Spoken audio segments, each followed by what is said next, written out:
Sa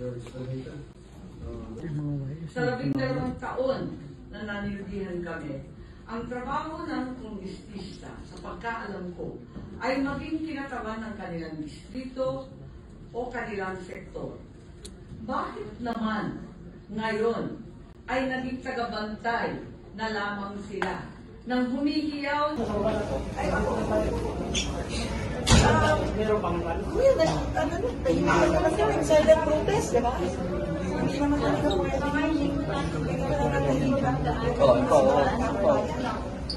Sige po, sa labas na po tayo. Ma'am, please, sa labas na tayo. Sige po, sige po. Thank you po. Salamat po tayo. Sige lang.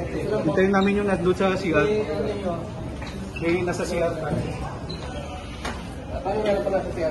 Ilan ba? Meron ba?